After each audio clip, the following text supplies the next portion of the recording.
Dears, welcome to Salam learning. അനിറ്റമിസ് ആണ്. അപ്പോൾ നമുക്ക് ബേസിക് ആയിട്ട് കുറച്ച് സയൻസ് പഠിക്കാം അല്ലേ. നമ്മുടെ 7ാം ക്ലാസ്സിലെ ബേസിക് സയൻസിൽ ഏറ്റവും ആദ്യത്തെ യൂണിറ്റ് ആയിരുന്നു വിളയിക്കാം 100 മേനി ടുവേഴ്സ് എ 100-fold ഈൽഡ് എന്ന് പറയുന്നത്. ഈ ചാപ്റ്ററിലെ എല്ലാ കാര്യങ്ങളും നിങ്ങൾ അടിപൊളിയായിട്ട് പഠിച്ചിട്ടുണ്ട്. കാരണം നമ്മുടെ ഈ കാണുന്ന സൈലം ക്ലാസ് 7 യൂട്യൂബ് ചാനലിൽ തന്നെ ഇതിൻ്റെ പബ്ലിക് ലൈവുകളൊക്കെ അപ്ലോഡ് ചെയ്തിട്ടുണ്ട്. അപ്പോൾ അതൊക്കെ എല്ലാ മക്കളും പാർട്ടിസിപ്പേറ്റ് ചെയ്ത് കണ്ടിട്ടുള്ളതാണ്. ഇനി ഈ ചാപ്റ്ററിൽ നമ്മൾ എന്തിനെയൊക്കെ പറ്റിയായിരുന്നു പഠിച്ചുകൊണ്ടിരുന്നത്? പ്ലാന്റ്സിനെ പറ്റിയായിരുന്നു. ബഡ്ഡിങ്, ലെയറിങ്, അതുപോലെ തന്നെ ഗ്രാഫ്റ്റിങ്, പിന്നെ സെക്ഷൽ റിപ്രൊഡക്ഷൻ, വെജിറ്റേറ്റീവ് റിപ്രൊഡക്ഷൻ, ഇതൊക്കെ നമ്മൾ ഡീറ്റെയിൽ ആയിട്ട് പഠിച്ചിട്ടുണ്ട്.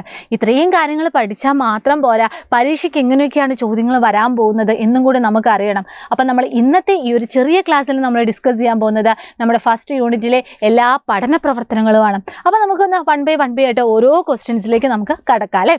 ഫസ്റ്റ് ക്വസ്റ്റ്യൻ നോക്കിക്കുക എല്ലാവരും. Identify the statement which does not suit organic fertiliser. ജൈവവളത്തിന് യോജിക്കാത്ത പ്രസ്താവന തിരഞ്ഞെടുത്ത് എഴുതാനാണ് നമ്മളോട് പറഞ്ഞിരിക്കുന്നത്. അപ്പോൾ ചോദ്യം എല്ലാവരും ശ്രദ്ധിച്ചു വായിക്കണം. ജൈവവളം അല്ലെങ്കിൽ ഓർഗാനിക് ഫെർട്ടിലൈസറിന് യോജിക്കാത്ത സ്റ്റേറ്റ്മെൻറ്റ് ഏതാണ് എന്നാണ് നമ്മളോട് ചോദിച്ചിരിക്കുന്നത്. അപ്പോൾ നമ്മുടെ ഓരോ ഓപ്ഷൻസ് നോക്കിയിട്ട് അത് യോജിക്കുന്നുണ്ടോ അല്ലെങ്കിൽ അത് യോജിക്കുന്നില്ലേ എന്നൊന്ന് നമ്മളൊന്ന് ചെക്ക് ചെയ്താൽ മാത്രം മതി. ഫസ്റ്റ് ഓപ്ഷൻ എന്താണ്? Can be prepared at home. വീടുകളിൽ നിർമ്മിക്കാൻ പറ്റും. ശരിയല്ലേ? ഈ ജൈവവളം അല്ലെങ്കിൽ ഓർഗാനിക് ഫെർട്ടിലൈസർ എന്ന് പറഞ്ഞാൽ എന്താണ്? നമ്മുടെ സറൗണ്ടിങ്ങിൽ നാച്ചുറലി കാണപ്പെടുന്ന കുറച്ച് ഇൻഗ്രീഡിയൻസ് ഒക്കെ ഉപയോഗിച്ചിട്ട് നമ്മൾ ഈ കീടങ്ങളെയൊക്കെ തുരത്തുന്നതിന് വേണ്ടി നമ്മുടെ വീട്ടിൽ തന്നെ ഉണ്ടാക്കുന്നതാണ് ഈ പറയുന്ന ഓർഗാനിക് ഫെർട്ടിലൈസർ എന്ന് പറയുന്നത്. ഒരു കെമിക്കൽ സബ്സ്റ്റൻസും ഒന്നും നമ്മളിവിടെ യൂസ് ചെയ്യുന്നില്ല. ശരിയല്ലേ? അപ്പം നമുക്കത് വീടുകളിൽ നിർമ്മിക്കാൻ പറ്റുന്ന ഒരു വളം തന്നെയാണ്. ഇനി അടുത്തത് റിക്വയർഡ് ഇൻ ലാർജ് ക്വാണ്ടിറ്റീസ്. കൂടുതൽ അളവിൽ വേണം. ഇൻ കേസ് ഈ ജൈവ വളത്തിന് പകരം നമ്മൾ ഈ കെമിക്കൽ ഫെർട്ടിലൈസേഴ്സ് ഒക്കെയാണ് നമ്മൾ യൂസ് ചെയ്യുന്നതെന്ന് വിചാരിക്കുക. അതായത് രാസ കീടനാശിനികളൊക്കെയാണ് യൂസ് ചെയ്യുന്നത് വിചാരിക്കുക. അത് വളരെ കുറഞ്ഞ അളവിലാണെങ്കിലും അതിൻ്റെ എഫക്റ്റ് വളരെ വലുതായിരിക്കും അല്ലേ. പക്ഷേ ജൈവവളം എന്ന് പറഞ്ഞാൽ അത് അത്യാവശ്യം നല്ല അളവിൽ തന്നെ വേണം. എങ്കിൽ മാത്രമേ നമുക്ക് അതിൻ്റെ എഫക്റ്റ് നമുക്ക് കംപ്ലീറ്റ് ആയിട്ട് കിട്ടത്തുള്ളൂ. Destroy soil structure. മണ്ണിൻ്റെ ഘടനയെ നശിപ്പിക്കുന്നു. അത് ശരിയാണോ തെറ്റാണോ? ജൈവവളം ഉപയോഗിച്ചാൽ മണ്ണിൻ്റെ ഘടനയെ നശിക്കുമോ? ഇല്ല. മിസ് നേരത്തെ പറഞ്ഞു അത് നമ്മുടെ സറൗണ്ടിങ്സിൽ കാണുന്ന, അതായത് യാതൊരുവിധ സൈഡ് എഫക്റ്റും ഇല്ലാത്തതാണ് ഈ പറയുന്ന ഓർഗാനിക് ഫെർട്ടിലൈസർ എന്ന് പറയുന്നത്. അതുകൊണ്ട് തന്നെ ഇതിങ്ങനെ കണ്ടിന്യൂസ് ആയിട്ട് നമ്മൾ ഉപയോഗിച്ചാലും അതൊരിക്കലും നമ്മുടെ മണ്ണിൻ്റെ ഘടനയെ നശിപ്പിക്കും എന്ന് നമുക്ക് പറയാൻ വേണ്ടി പറ്റത്തില്ല. അതുകൊണ്ട് തന്നെ മൂന്നാമത്തെ ഓപ്ഷൻ സി എന്ന് പറയുന്ന ഓപ്ഷൻ എന്ന് പറയുന്നത് ജൈവവളത്തിന് യോജിക്കാത്ത ഒരു പ്രസ്താവനയാണ് എന്ന് നമുക്ക് പറയാൻ പറ്റും. ഇനി നാലാമത്തേത് cannot apply the required component alone. നിശ്ചിത ഘടകം മാത്രമായിട്ടത് നൽകാൻ വേണ്ടി പറ്റില്ല. അതും എന്താണ്? ശരിയായിട്ടുള്ള കാര്യമാണ്. അപ്പോൾ ആൻസർ എന്താണ്? ജൈവവളത്തിന് യോജിക്കാത്ത പ്രസ്താവന ഏതാണെന്ന് ചോദിച്ചാൽ സി, അതായത് മണ്ണിൻ്റെ ഘടനയെ നശിപ്പിക്കുന്നു എന്ന് പറയുന്ന പ്രസ്താവന അതിന് യോജിക്കുന്നതല്ല എന്നാണ് ഇതിൻ്റെ ആൻസർ. ഇനി നമുക്ക് രണ്ടാമത്തെ ചോദ്യത്തിലേക്ക് പോവാം. Match the following. ജസ്റ്റ് എന്ത് ചെയ്യുക? രണ്ട് സൈഡിൽ നിങ്ങൾ നോക്കിയാൽ അറിയാം. ഒരു സൈഡിൽ എപ്പിക്കൾച്ചർ, ക്യൂണിക്കൾച്ചർ, സെറികൾച്ചർ, അതുപോലെ തന്നെ പിസിക്കൾച്ചർ. അടുത്തതിൽ എന്താ കാണുന്നത്? മത്സ്യം വളർത്തൽ, അതായത് റിയറിങ് ഓഫ് ഫിഷാണ്. പട്ടുനൂൽ പുഴു. ഓക്കെ, പട്ടുനൂൽ പുഴു വളർത്തുന്നു. അതുപോലെ തന്നെ തേനീച്ച വളർത്തുന്നു, മുയൽ വളർത്തുന്നു. ഇതിനെ നമ്മൾ എന്ത് ചെയ്യുക? ഒന്ന് മാച്ച് ചെയ്താൽ മാത്രം മതി അല്ലേ. അപ്പം നമുക്ക് വൺ ബൈ ആയിട്ട് വേഗം ഒന്ന് നോക്കിയാലോ. എപ്പിക്കൾച്ചർ എന്ന് പറഞ്ഞാൽ എന്താണ്?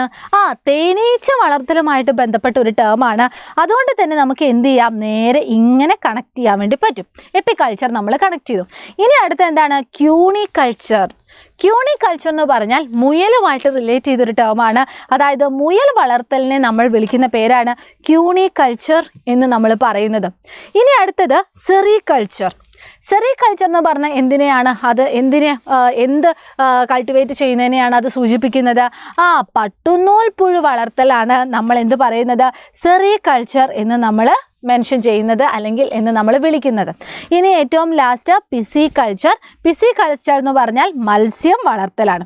അപ്പോൾ ഈ ഓരോന്നും നിങ്ങൾ എന്ത് ചെയ്യുക? അത് എന്തിനെ പറ്റിയാണ്, എന്തുമായിട്ട് റിലേറ്റ് ചെയ്തതാണ് എന്ന് മക്കൾ ഓർത്തിരിക്കുക. എന്തൊക്കെയാണ് നമ്മൾ പറഞ്ഞത്? എപ്പിക്കൾച്ചർ എന്ന് പറഞ്ഞാൽ എന്താണ്? തേനീച്ച വളർത്തുന്നതാണ്. ക്യൂണിക്കൾച്ചർ എന്ന് പറഞ്ഞാൽ എന്താണ്? മുയൽ കൃഷിയാണ്. സെറികൾച്ചർ എന്ന് പറഞ്ഞാൽ എന്താണ്? പട്ടുനൂൽ പുഴുവിനെ വളർത്തുന്നതാണ്. അതുപോലെ പിസിക്കൾച്ചർ എന്ന് പറഞ്ഞാൽ എന്താണ്? മത്സ്യം വളർത്തുന്നതാണ്. ഓക്കെ അല്ലേ? അപ്പോൾ ഇങ്ങനെ നിങ്ങൾ മാച്ച് ദ ഫോളോയിങ്ങും ഇതുപോലെ അടിപൊളിയായിട്ട് ചെയ്യാൻ നിങ്ങൾ പഠിച്ചിരിക്കണം. ഇനി അടുത്ത ചോദ്യം എന്താണ്? പതിവയ്ക്കലിനെ പറ്റി നിങ്ങൾ മനസ്സിലാക്കിയിട്ടുണ്ടല്ലോ. ലെയറിങ് എല്ലാവരും പഠിച്ചതാണല്ലേ. ലെയറിങ് എന്തായിരുന്നു എന്ന് നമ്മൾ പഠിച്ചതാണ്. ഒരു ഉദാഹരണം പറയുവാണെങ്കിൽ നമുക്ക് എന്ത് ചെയ്യണം? ഒരു ചെടിയിൽ നിന്നും വളരെ ഗുണമേന്മയുള്ള വേറൊരു ചെടി ഉണ്ടാക്കണം. അപ്പോൾ പതിവയ്ക്കൽ അല്ലെങ്കിൽ ലെയറിങ് എന്ന് പറഞ്ഞാൽ എന്താണ്? ആ ചെടിയിൽ നിന്ന് തന്നെ നമ്മൾ അതിൻ്റെ കമ്പുകളിൽ വേരുണ്ടാക്കിയിട്ട് അത് നമ്മൾ മുറിച്ച് വേറെ കുഴിച്ചു വെച്ചിട്ട് അതുപോലെ ഒരു ചെടി നമ്മൾ പുതിയതായിട്ട് ഉണ്ടാക്കി എടുക്കുകയാണ് പതിവയ്ക്കൽ എന്നതുകൊണ്ട് ഉദ്ദേശിക്കുന്നത്. അതായത് ഒരു സസ്യം ഉണ്ടായിരിക്കും, ആ സസ്യത്തിൻ്റെ ശിഖരങ്ങൾ അല്ലെങ്കിൽ കമ്പുകളിൽ നമ്മൾ വേരുണ്ടാക്കിയിട്ട് അത് മുറിച്ച് മാറ്റിയിട്ട് ആ വേരോട് കൂടിയ ആ ഒരു കമ്പ് നമ്മൾ മണ്ണിൽ കുഴിച്ചിട്ട് പുതിയ ചെടിയാക്കി മാറ്റുന്നു. ഇതാണ് പതിവയ്ക്കൽ. ഇനി നമ്മളോട് ചോദ്യം എന്താണ്? ചിത്രത്തിൽ കാണിച്ചിരിക്കുന്ന പതിവയ്ക്കൽ രീതിയുടെ പേരെന്ത്? Identify the type of layering shown in the figure. അപ്പോൾ ഈ ചിത്രം നോക്കിയാൽ തന്നെ നമുക്കറിയാം ചിത്രത്തിൽ എന്താ കാണുന്നത്? ഒരു ചെടി നമുക്ക് കാണാൻ വേണ്ടി പറ്റുന്നുണ്ട്. ആ ചെടിയുടെ ആ ശിഖരങ്ങൾ അല്ലെങ്കിൽ ആ ഒരു കമ്പ് മണ്ണിൻ്റെ അടിയിലേക്ക് ഇങ്ങനെ വളച്ചു വെച്ച അവിടെ ഒരു വേരുണ്ടാകുമ്പോൾ അത് പിന്നീട് നമ്മളിത് മാറ്റി വേറൊരു സ്ഥലത്ത് കുഴിച്ചിട്ട് പുതിയ ചെടി ഉണ്ടാവുകയാണ് ചെയ്തത്. അങ്ങനെയാണ് നിങ്ങൾക്ക് ഈ ഒരു ചിത്രത്തിൽ കാണാൻ വേണ്ടി സാധിക്കുന്നത് അല്ലേ? മണ്ണിലേക്ക് അതൊന്ന് ചെരിച്ചു വെച്ച് അവിടെ ഒരു മണ്ണിലാണ് ആ വേരുണ്ടായി വരുന്നത്. എന്നിട്ടാണ് നമ്മൾ അത് മാറ്റിയിട്ട് വേറൊരു മണ്ണിൽ കുഴിച്ചിട്ടിട്ട് പുതിയ ചെടിയാക്കി മാറ്റുന്നത്. ഇതിനെ വിളിക്കുന്ന പേരെന്താണ് എന്നാണ് നമ്മളോട് ചോദിച്ചിരിക്കുന്നത്. ഇത്തരം ഈ ഒരു പ്രോസസ്സിനെ വിളിക്കുന്ന പേരാണ് മക്കളെ നാഗപതിവയ്ക്കൽ അല്ലെങ്കിൽ സെർപ്പൻറ്റൈൽ ലെയറിംഗ് എന്ന് പറയുന്നത്. എക്സാമ്പിൾ ചോദിക്കുവാണെങ്കിൽ നമ്മുടെ കുരുമുളക്. ഓക്കെ, ഈ കുരുമുളക് ചെടി എന്ന് പറഞ്ഞാൽ അതിൻ്റെ ആ ഒരു സ്റ്റെം എന്നൊക്കെ പറഞ്ഞാൽ ഭയങ്കര ഹാർഡൊന്നും അല്ല അല്ലേ, അതിങ്ങനെ പടർന്ന് നിൽക്കുന്നതാണ് അല്ലേ. എന്തെങ്കിലും ഒരു താങ്ങുണ്ടെങ്കിൽ അതിൽ കൂടി അങ്ങ് കയറി പോയിക്കോളും നമ്മുടെ കുരുമുളക് ചെടി എന്ന് പറയുന്നത്. ഈ കുരുമുളക് ചെടിയുടെയൊക്കെ ഈ തണ്ടില്ലേ, അതായത് അതിൻ്റെ കമ്പ്, അതിൻ്റെ ആ ഒരു ശിഖരം എന്ന് പറയുന്നത് മണ്ണിലേക്ക് ഇങ്ങനെ വളച്ച് വെച്ചിട്ട് പല ഭാഗങ്ങളിലായിട്ട് എവിടെയൊക്കെ വേരുണ്ടാവുന്നുണ്ടോ ആ വേര് വന്ന ഭാഗം കട്ട് ചെയ്തിട്ട് നമ്മൾ എന്ത് ചെയ്യുന്നു? വേറൊരു മണ്ണിൽ അതിങ്ങനെ കുഴിച്ചിട്ടിട്ട് പുതിയ ചെടി ഉണ്ടാക്കുകയാണ് ചെയ്തത്. അപ്പോൾ ഇതിനെ നമ്മൾ വിളിക്കുന്ന പേരാണ് നാഗപതിവയ്ക്കൽ അല്ലെങ്കിൽ സെർപ്പൻറ്റൈൽ ലെയറിംഗ് എന്ന് പറയുന്നത്. അപ്പോൾ ഈ ഒരു ചിത്രത്തിൽ എന്ത് തരത്തിലുള്ള ലെയറിംഗ് ആണ് എന്ന് ചോദിക്കുവാണെങ്കിൽ മക്കൾ എന്ത് പറയണം? നാഗപതിവയ്ക്കലാണ് എന്ന് മക്കൾ പറയണം. ഇനി അടുത്ത ചോദ്യം എന്താണ്? While layering in this way at which position should we cut the plant? അതായത് ഇവിടെ നിങ്ങൾക്ക് നോക്കിയാൽ അറിയാം 3 പൊസിഷൻ തന്നിട്ടുണ്ട്. എ ഉണ്ട്, ബി ഉണ്ട്, സി ഉണ്ട്. 3 പൊസിഷൻ ഉണ്ട്. ഈ 3 പൊസിഷനിൽ ഏത് പൊസിഷനിലാണ് നമ്മൾ കട്ട് ചെയ്തിട്ട് നമ്മൾ മാറ്റി വെക്കേണ്ടത് എന്നാണ് ചോദിച്ചിരിക്കുന്നത്. അപ്പം നമ്മൾ ഓൾറെഡി പഠിച്ച കാര്യമാണ് ഈ ലെയറിംഗ് എന്ന് പറയുമ്പോൾ വേര് വന്ന ഭാഗമാണ് നമ്മൾ കട്ട് ചെയ്തിട്ട് നമ്മൾ എന്ത് ചെയ്തത്? വേറെ മണ്ണിൽ കുഴിച്ചിടുന്നത്. അപ്പോൾ ഇവിടെ വേര് വന്ന ഭാഗം ഏതാണ്? ബി എന്ന് പറയുന്ന ഒരു പൊസിഷനാണ്. അപ്പം ബി എന്ന് പറയുന്ന ആ ഒരു പൊസിഷനാണ് നമ്മൾ കട്ട് ചെയ്തിട്ട് അത് പിന്നീട് വേറെ മണ്ണിൽ കുഴിച്ചിട്ടിട്ട് പുതിയ ചെടിയായിട്ട് മുളച്ചു വരുന്നത്. ഓക്കെ, അപ്പം 3ാമത്തെ ചോദ്യം നമ്മൾ പഠിച്ചിട്ടുണ്ട് അല്ലേ. ഇനി ഈ പറയുന്ന ലെയറിങ്, അതായത് നമ്മുടെ നാഗപതിവയ്ക്കൽ, അതിൻ്റെ കുറച്ച് ഫീച്ചേഴ്സും കൂടി നിങ്ങൾ ഇതിൻ്റെ കൂടി ഒന്ന് അറിഞ്ഞു വെക്കുന്നത് നല്ലതായിരിക്കും. 1 by 1 ആയിട്ട് നോക്കാം. ഒന്നാമത്തെന്ന് പറഞ്ഞാൽ മാതൃസസ്യത്തിൻ്റെ എല്ലാ ഗുണങ്ങളും ഉണ്ടായിരിക്കും. Qualities of A mother plant. ഏത് ചെടിയുടെ അല്ലെങ്കിൽ ഏത് കമ്പാണോ ഈ പറയുന്ന വേരൊക്കെ ആയിട്ട് നമ്മൾ മാറ്റി വേറൊരു മണ്ണിൽ കുഴിച്ചു വെച്ചത്, ആ ചെടിയുടെ എല്ലാവിധ സവിശേഷതകളും പുതിയതായിട്ടുണ്ടാവുന്ന ചെടിക്കും ഉണ്ടായിരിക്കും. രണ്ടാമത് എന്താണ്? ചെടിയുടെ വലുപ്പവും ആയുർദൈർഘ്യവും കുറവായിരിക്കും. അത് മക്കൾ ഓർത്തിരിക്കാം. ഇനി അത് വേഗത്തിൽ പൂക്കുകയും കായ്ക്കുകയും അത് ചെയ്യുന്നുണ്ട്. പിന്നെ തായ്വേര് പടലം ഉണ്ടായിരിക്കില്ല. ഈ തായ്വേര് പടലം എന്ന് പറഞ്ഞാൽ എന്താണെന്നറിയാമോ? നമുക്കറിയാം എല്ലാ ചെടികളും നോക്കുവാണെങ്കിൽ എല്ലാത്തിൻ്റെയും റൂട്ട് ഒരുപോലെയൊന്നും ആയിരിക്കത്തില്ല. ചിലതിൻ്റെ റൂട്ടെന്ന് പറഞ്ഞാൽ ഇങ്ങനെ മണ്ണിൻ്റെ അടിയിലേക്ക് പോയിട്ടും അവിടെ നിന്നും ഇതുപോലെ ചെറിയ ചെറിയ കുഞ്ഞു ശാഖകളായിട്ടുണ്ടാവും. ഇനി ചിലതിൻ്റെയൊക്കെ വേരെന്ന് പറഞ്ഞാൽ എന്താണ്? ആ ഒരു സ്റ്റെമ്മിൻ്റെ അടിഭാഗത്ത് നിന്നും ഇങ്ങനെ ഈക്വലായിട്ട് എല്ലായിടത്തും ഇങ്ങനെ പടർന്നു നിൽക്കും. അപ്പോൾ ഇത്തരത്തിൽ അതായത് ഒരു റൂട്ട് ഇങ്ങനെ താഴോട്ടേക്ക് പോവുകയും അവിടെ നിന്ന് ഇങ്ങനെ ചെറിയ ചെറിയ ശാഖാ വേരുകൾ ഉണ്ടാവുകയും ചെയ്യുന്നതിനാണ് നമ്മൾ തായ്വേര് പടലം എന്ന് പറയുന്നത്. എന്താണ് തായ്വേര് പടലം എന്ന് പറയുന്നത്? അല്ലെങ്കിൽ ടാപ്പ് റൂട്ട് സിസ്റ്റം എന്ന് പറയുന്നത്. ഇത്തരത്തിൽ ഉള്ള ചെടികൾക്കൊന്നും എന്തായിരിക്കില്ല? തായ്വേര് പടലം ഉണ്ടായിരിക്കില്ല. ഇനി അടുത്ത എന്താണ്? അതിന് കൂടുതൽ പരിചരണം ആവശ്യമാണ്. അപ്പോൾ ഇതും നിങ്ങൾ എന്ത് ചെയ്യുക? ഈ സവിശേഷതകളും നിങ്ങൾ പഠിച്ചു വെക്കാം. ഇനി അടുത്ത ചോദ്യം, ലുക്ക് അറ്റ് ദ പിക്ചർ. ഇവയിൽ സയൻ ആൻഡ് സ്റ്റോക്ക് എന്നിവ ഏതാണ് എന്നാണ് ചോദിച്ചിരിക്കുന്നത്. 2 ചിത്രം തന്നിട്ടുണ്ട്. എയും ഉണ്ട്, ബിയും ഉണ്ട്. അതിൽ സയൻ എന്താണ്, സ്റ്റോക്ക് എന്താണ് എന്നാണ് ചോദിച്ചിരിക്കുന്നത്. ഈ സയണും സ്റ്റോക്കും നമ്മൾ എപ്പോഴാണ് പഠിച്ചത്? നമ്മൾ ഗ്രാഫ്റ്റിങ്ങിൻ്റെ കേസിലായിരുന്നു നമ്മൾ പഠിച്ചതല്ലേ. അതായത് കൊമ്പ് ഇങ്ങനെ ഒട്ടിച്ച് മാറ്റി വെക്കുന്ന പരിപാടി, അതായിരുന്നു നമ്മൾ ഗ്രാഫ്റ്റിംഗ് എന്ന് പറയുന്നത്. ഇതിൻ്റെ കേസിലാണ് നമ്മൾ ഈ പറയുന്ന സയനും അതുപോലെ തന്നെ സ്റ്റോക്കും നമ്മൾ പഠിച്ചതും. എന്തായിരുന്നു ഈ പറയുന്ന ഗ്രാഫ്റ്റിംഗ് എന്ന് പറയുന്നത്? എന്തായിരുന്നു ഒരു 2 ചെടി എടുക്കാം. അതായത് ഇതൊരു ചെടിയാണെന്ന് വിചാരിക്കാം. ഓക്കെ, ഇത് അത്യാവശ്യം കുറച്ച് നല്ല പൂക്കളും നല്ല കായ്കളും ഒക്കെയുള്ള ഒരു ചെടി. ഈ ചെടീൻ്റെ കുറച്ചും കൂടി നല്ല ഒരു ചെടി നമുക്ക് ഉണ്ടാക്കണം. അതിനുവേണ്ടി നമ്മൾ എന്താ ചെയ്യുന്നത്? അതിൻ്റെ ഒരു കൊമ്പ് നമ്മൾ മുറിച്ചെടുത്തിട്ട് അതേ വർഗത്തിൽപ്പെട്ട വേരോട് കൂടിയ വേറൊരു ചെടിയിൽ നമ്മളത് ഒട്ടിച്ചു ചേർക്കും. അതായത് ഗ്രാഫ്റ്റിംഗ് എന്ന് പറയുമ്പോൾ നിങ്ങൾ എപ്പോഴും ഓർത്തിരിക്കുക, ഒരു മാതൃസസ്യത്തിൻ്റെ കമ്പ് അല്ലെങ്കിൽ അതിൻ്റെ ആ ഒരു ചെറിയ ബ്രാഞ്ചാണ് നമ്മൾ വേരോട് കൂടിയ മറ്റൊരു സസ്യത്തിൽ ഒട്ടിച്ചു വെക്കുന്നത്. ഇനി അതേസമയം ബഡ്ഡിങ് എന്ന് പറഞ്ഞാലോ, അവിടെ നമ്മൾ ഒരു സസ്യത്തിൻ്റെ മുകുളമാണ് വേറൊരു വേരോട് കൂടിയ മറ്റൊരു സസ്യത്തിൽ നമ്മൾ ഒട്ടിച്ചു വെക്കുന്നത്. ഇവ തമ്മിലുള്ള വ്യത്യാസം മക്കൾ ഓർത്തിരിക്കുക കേട്ടോ. അപ്പോൾ ഗ്രാഫ്റ്റിംഗ് എന്ന് പറഞ്ഞാൽ അതിൻ്റെ ആ ഒരു കമ്പാണ് നമ്മൾ വേറൊരു സസ്യത്തിൽ ഒട്ടിച്ചു വെക്കുന്നത്. ഇതിൽ ഈ വേരോട് കൂടി നമ്മൾ ഏത് സസ്യത്തിലാണോ ഒട്ടിച്ചു വെക്കുന്നത് അതിനെ നമ്മൾ വിളിക്കുന്ന പേരായിരുന്നു സ്റ്റോക്ക് എന്ന് പറയുന്നത്. ഓർത്തിരിക്കുക. ഇനി ഏത് കമ്പാണോ നമ്മൾ ഒട്ടിച്ചു വെക്കുന്നത് അതിനെ നമ്മൾ വിളിക്കുന്ന പേരായിരുന്നു സയൺ എന്ന് പറയുന്നത്. അപ്പം സ്റ്റോക്കും സയണും മക്കൾ ഓർത്തിരിക്കുക. ഇനി ഈ ഒരു ചിത്രം നോക്കിയാൽ അറിയാം, ബി എന്ന് പറയുന്നതാണ് നമ്മൾ സെലക്ട് ചെയ്ത പുതിയ ചെടിയിലെ ഈ ബി എന്ന് പറയുന്ന ചെടിയിലേക്കാണ് നമ്മൾ ഈ കമ്പ് നമ്മൾ എന്ത് ചെയ്യുന്നത്? ഒട്ടിച്ചു വെക്കുന്നത്. അതുകൊണ്ട് തന്നെ ആ വേരോട് കൂടി ആ ഒരു ചെടീനെ നമ്മൾ വിളിക്കുന്ന പേരെന്തായിരുന്നു? സ്റ്റോക്ക് എന്ന് നമ്മൾ പറയുന്നു. അതുപോലെ തന്നെ ആ കമ്പിനെ നമ്മൾ വിളിക്കുന്ന പേരെന്തായിരുന്നു? സയൺ എന്ന് നമ്മൾ പറയുന്നു. അപ്പോൾ എ ഏതാണ്? സയൺ ആയിരുന്നു. ബി ഏതാണ്? സ്റ്റോക്കാണ്. ഇനി ഇതിൻ്റെ പ്രത്യേകതകൾ നമ്മൾ പഠിച്ചു വെക്കുക. കമ്പൊട്ടിക്കൽ അല്ലെങ്കിൽ ഗ്രാഫ്റ്റിംഗ് ആണ്.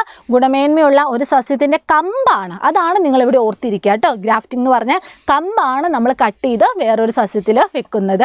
അതുപോലെ തന്നെ വേരോട് കൂടിയ ചെടിയെ നമ്മൾ റൂട്ട് സ്റ്റോക്ക് എന്നും ഒട്ടിക്കുന്ന കമ്പിനെ നമ്മൾ സയൺ എന്നും നമ്മൾ പറയുന്നുണ്ട്. ഇതാണ് ഗ്രാഫ്റ്റിംഗ്. അത് നിങ്ങൾക്ക് ക്ലിയർ ആയി എന്ന് വിശ്വസിക്കുന്നു. ഇനി അതിൻ്റെ തന്നെ സബ് ക്വസ്റ്റ്യൻ ആണ്, what is advantage of attaching the stem of Malgova to local variety of mango tree? അതായത് നോർമൽ മാംഗോ ട്രീയിലേക്ക് നമ്മൾ ഈ മൽഗോവ മാമ്പഴമില്ലേ അതിൻ്റെ ഒരു കമ്പാണ് നമ്മൾ ഒട്ടിക്കുന്നതെന്ന് വിചാരിക്കുക. അപ്പോൾ എന്താ സംഭവിക്കുന്നത്? അത് വളരെ പെട്ടെന്ന് പൂക്കുന്നു, നല്ല സ്വാദിഷ്ടമായിട്ടുള്ള ഫ്രൂട്ട് നമുക്ക് കിട്ടുന്നു. അതുപോലെ തന്നെ എന്താണ്, അതിങ്ങനെ വലിയ പടർന്നൊന്നും നിൽക്കത്തില്ല. വളരെ കുറഞ്ഞ കാലം കൊണ്ട് തന്നെ നമുക്ക് നല്ല കായ്ഫലം അത് ലഭ്യമാവുന്നുണ്ട് അല്ലേ.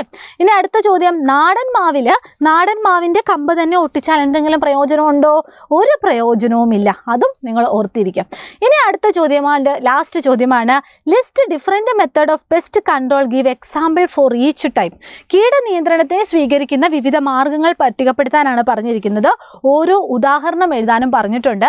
ഇത് നമ്മൾ ഡീറ്റെയിൽ ആയിട്ട് നമ്മൾ പാഠപുസ്തകത്തിൽ തന്നെ കൊടുത്തിട്ടുണ്ട്. കുറച്ച് ഏതൊക്കെ രീതിയിലാണ് നമ്മളിങ്ങനെ പെസ്റ്റ് നിയന്ത്രണം നടത്തുന്നത് എന്ന് നമ്മൾ പറഞ്ഞിട്ടുണ്ട്. അതായത് കീടനിയന്ത്രണം, അതായത് പെസ്റ്റ് കൺട്രോൾ. ഓക്കെ, 1 by 1 ആയിട്ട് നോക്കാം. നമ്മളിവിടെ 4 മെത്തേഡാണ് നമ്മൾ പഠിച്ചത്.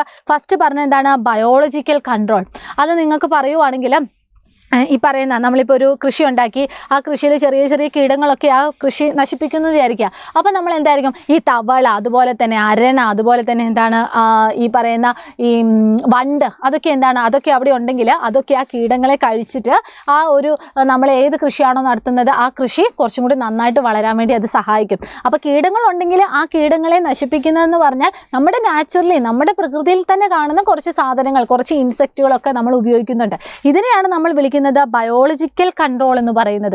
ഇനി അതേസമയം അവയെ നശിപ്പിക്കുന്നതിന് വേണ്ടി നമ്മൾ എന്തെങ്കിലും കെണി വെക്കുന്നു. ഈ പറയുന്ന ഇപ്പം നിങ്ങൾ എപ്പോഴും കണ്ടിട്ടുണ്ടാകും, ഈച്ചയൊക്കെ കുറേ ഉണ്ടാവുന്നത് കൊണ്ട് തന്നെ നമ്മളൊരു സ്റ്റിക്കർ, ഇങ്ങനെ പറിക്കാൻ പറ്റുന്ന ഒരു സ്റ്റിക്കർ ഉപയോഗിച്ചിട്ട് നമ്മൾ അതിങ്ങനെ തുറന്നു വെക്കുകയാണെങ്കിൽ ഈച്ച എല്ലാം കൂടി ആ കെണിയിൽ ഇങ്ങനെ ഒട്ടിപ്പിടിക്കും. അത്തരം ഈ പറയുന്ന പെസ്റ്റ് കൺട്രോളിനെയാണെങ്കിൽ നമ്മൾ യാന്ത്രിക നിയന്ത്രണം അല്ലെങ്കിൽ മെക്കാനിക്കൽ കൺട്രോൾ എന്നാണ് പറയുന്നത്. ഇനി കെമിക്കൽ പെസ്റ്റിസൈഡ്സ്, അതായത് കെമിക്കൽ സബ്സ്റ്റൻസ് ഒക്കെ യൂസ് ചെയ്തിട്ട് ഉള്ളതാണ് കെമിക്കൽ പെസ്റ്റിസൈഡ്സ് അല്ലെങ്കിൽ രാസകീടനാശിനികൾ. ഓർഗാനിക് പെസ്റ്റിസൈഡ്സ് എന്ന് പറഞ്ഞാലോ നമ്മുടെ പുകയില കഷായം, അതൊക്കെ എക്സാമ്പിൾസ് ആണ്. ഇപ്പോൾ കുറേ കാര്യങ്ങൾ നമ്മൾ പഠിച്ചിട്ടുണ്ട്. ഇതിൻ്റെ ഈ പറയുന്ന കീടനിയന്ത്രണ മാർഗ്ഗങ്ങൾ അല്ലെങ്കിൽ പെസ്റ്റ് കൺട്രോൾ മെഷേഴ്സിൻ്റെ എക്സാമ്പിൾസ് നമ്മുടെ ടെക്സ്റ്റ് ബുക്കിൽ തന്നെ നമ്മൾ കൊടുത്തിട്ടുണ്ട്. ഇത് മക്കൾ വായിച്ചു നോക്കാം. അപ്പോൾ ഈ പറഞ്ഞിരിക്കുന്ന 5 ക്വസ്റ്റ്യൻസും കൂടി ചെയ്തപ്പോഴേക്കും നമുക്ക് ഓൾമോസ്റ്റ് ഈ ചാപ്റ്റർ തന്നെ നമുക്ക് ക്ലിയർ ആയിട്ട് സെറ്റായിട്ട് മനസ്സിലായിട്ടുണ്ടല്ലേ. അപ്പോൾ മക്കൾ എല്ലാവരും എന്ത് ചെയ്യുക, ഇത് ഇഷ്ടമായ നിങ്ങളുടെ ഫ്രണ്ട്സിനും കൂടി അയച്ചു കൊടുക്കുക. അതുപോലെ തന്നെ നിങ്ങൾ നമ്മുടെ ഈ ഒരു ചാനൽ സബ്സ്ക്രൈബ് ചെയ്തിട്ട് മാക്സിമം ഷെയർ ചെയ്യുക. അപ്പോൾ എല്ലാവർക്കും all the very best and thank you so much. ഇനി അടുത്ത വീഡിയോ ആയിട്ട് നമുക്ക് നെക്സ്റ്റ് ദിവസം കാണാം. Bye bye.